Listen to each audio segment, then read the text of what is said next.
dynamic preference models presented by Mihaela Curmei, right? Yes.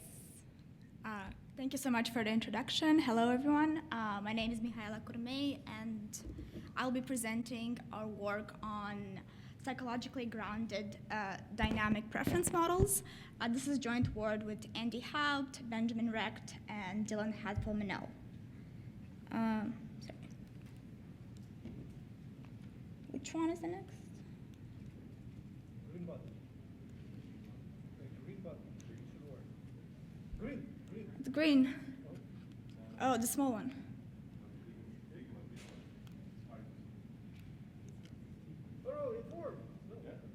Sorry. Oh, sorry. Okay, thank you. Sorry about that. Okay, just there's no presenter notes. Okay, thank you. Appreciate it. Otherwise, we'd have to improvise, which is also okay. It's great. Please improvise. Okay.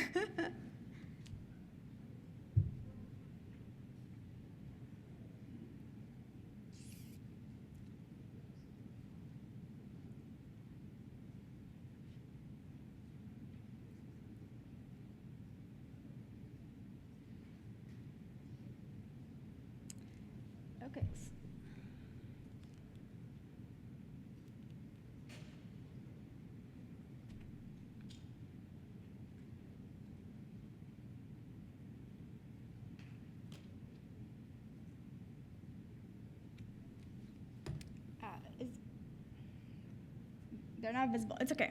We'll improvise. Okay, perfect.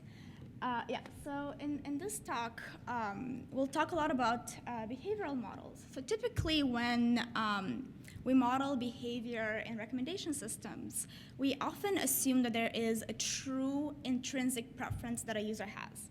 While this is true and useful, certainly in many contexts, this assumption leads to misspecified user models if user preferences do change.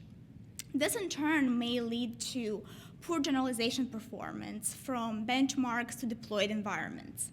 So departing from the static assumption, in this paper, we consider behaviors that change in response to recommendations. We think that incorporating richer dynamical structure in behavior is necessary in order to further our understanding of the impact that recommendations have at a personal and societal scale. So departing from static assumptions, in this work, we consider user behaviors that change in response to recommendation.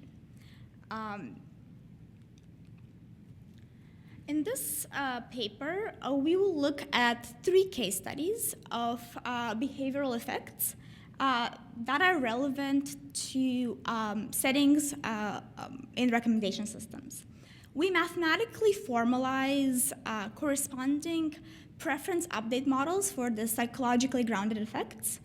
And importantly, this allows us to derive testable predictions that can be validated either against observational data or against data from a deployed recommender. Lastly, we use this to synthesize a methodology for incorporating relevant psychological effects and refining their formalizations via simulation. Throughout, we will consider a behavioral model where each user at time t has a d-dimensional preference vector, we'll call it pi t, and each item has a corresponding embedding, again, d-dimensional. And here we make the assumption that preferences give rise to behavior, meaning that when a user receives a recommendation for an item, they respond to it according to some function of the current preference and the item that was recommended. For instance, we could model ratings, let's say, as inner products between these 2 embeddings and click probabilities as sigmoid functions. Further, we introduce preference dynamics where at time t+1, the preference is modeled as a function of the preference at time t and the item that was recommended v. So let's delve into some case studies.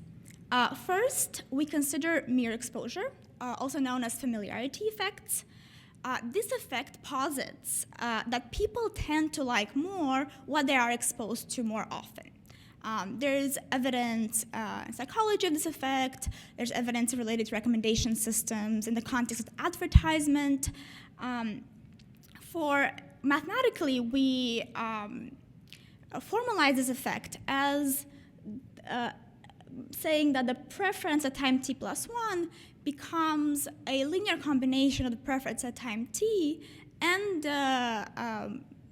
the geometrical embedding of the item v.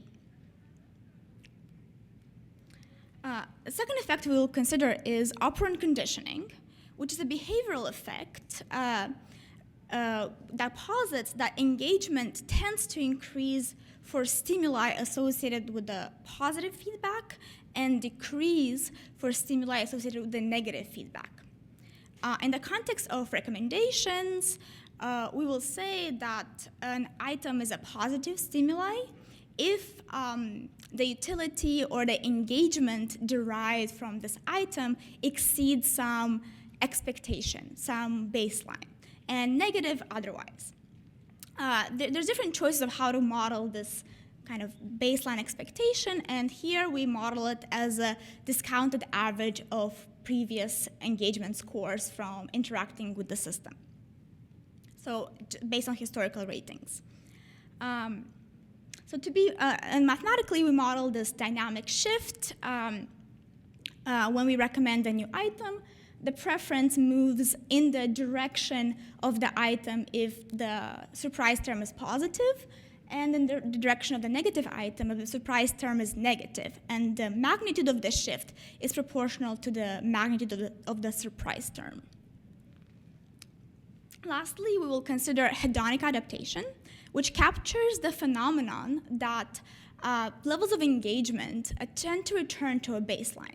And we model that in preference space as well, where we model a certain gravity force, where at each time step there's the preference is being pulled towards some fixed baseline pi. In our experiments, we investigate the coupling in feedback loop of the user dynamics and components of the recommendation system. For our simulation experiment, we sample n IID item vectors from a multivariate normal distribution. And for our recommendation, we consider a stochastic recommender where items are selected according to a softmax policy with a temperature parameter beta that essentially interpolates between a fully random recommender and a top one recommender.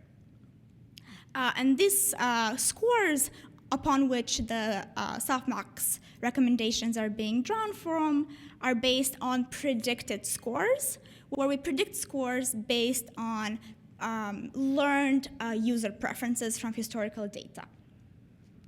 And here we model the predicted scores as inner products between predicted preferences and item embeddings, which we assume to be known, and we update our estimate of the preference by solving online gradient descent for the L2 regularized loss with respect to the history.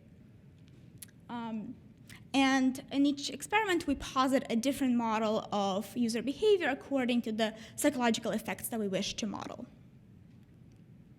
So now I will present some stylized findings for all of these psychological effects. So first, in the case of mere exposure, we observe that the trajectory of the user preference has this property that it traverses the space. The more exploratory the recommender is, meaning the lower the beta, the faster it traverses the space, but the smaller the magnitude of the preference. Whereas for more exploitative recommenders, we explore slower but at a higher overall magnitude of the preference. For the second effect, operant conditioning, we noticed an interesting oscillatory pattern for the preference, which starts at low values and then increases and decreases and moves in different parts of the preference space. This can be explained by the fact that the baseline that we chose is sort of a lagging baseline. It takes a while for the expectation to reach a certain value, and then as you move, the preference moves really high up close to an item, the expectation is too high, now the surprise term becomes negative and you start moving down, and this gives rise to certain oscillations. I'll speed up a little bit. So these types of analyses gives us the opportunity to use that as an illustrative example of the methodology that we synthesize in our work. So first, we argue for beginning with a concrete statement of psychological effect that we wish to model, which is necessary in order to stay grounded within established psychology literature. Next step is the translation of the psychological effect into mathematical formalism. And finally, this can be refined by using predictions from the theory as well as experiments together with observations from data in order to further refine and improve the formalization. So I would like to conclude with just kind of an example that sketches a potential pitfall of designing recommendation policies that explicitly consider the dynamics. So let's assume a simple setting with mere exposure dynamics. So assume there's a designer that wants to optimize both for engagement as well as diversity. What they could do is employ kind of a persistent recommender, where you always have a clockwise bias, so you recommend everything moving to the right. In this case, because we have a mere exposure, we would tend to circle very fast. So what this would lead to a case in which you have both high engagement, because your norm, the magnitude of the preference stays high, as well as high diversity, because you cover the content space faster. There's a mistake in the graph. The blue and the orange should be ordered the other way.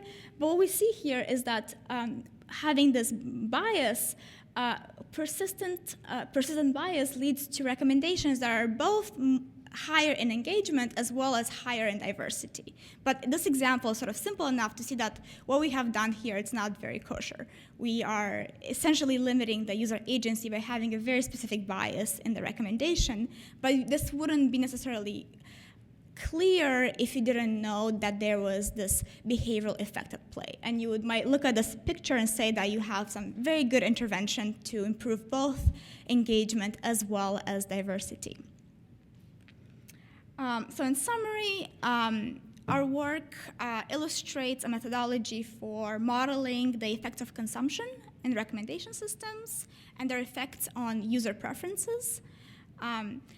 For future work, it is important to, it's an important step to think a bit more about scalable ways of estimating these behavioral models from both from observational data as well as interventional data.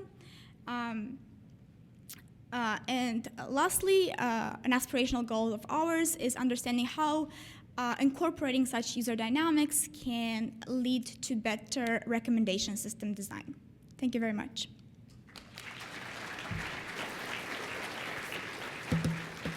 Thank you for the paper on some really novel topic. It's quite exciting to know that people are working on that. We have one question only, no more time. How do you choose each model for each assumption, psychological effect, and how do you test the fit for that choice? Yeah, it's a good question. So we showed, the goal is to show the process of coming up with a model that we think it's reasonable in recommendation system, we propose a mathematical formalism, and the type of testing that we do is we do the simulations and we look at the result of the simulation, and we try to see, is this a plausible result? For example, in the case of operant conditioning, we observed this very large oscillations in preference. You might say, okay, this is not reasonable.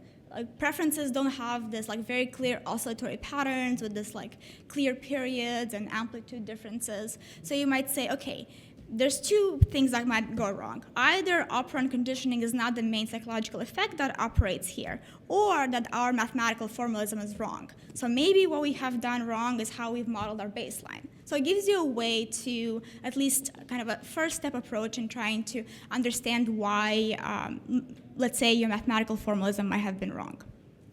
Thank you very much. A round of applause for all speakers, please. That concludes our session. Thank you very much. Hopefully next time we'll get technology working even better. And now is the break, and the break is supported by Pandora, speaking about music. Music was the most popular topic of the section, 2 out of 6 papers.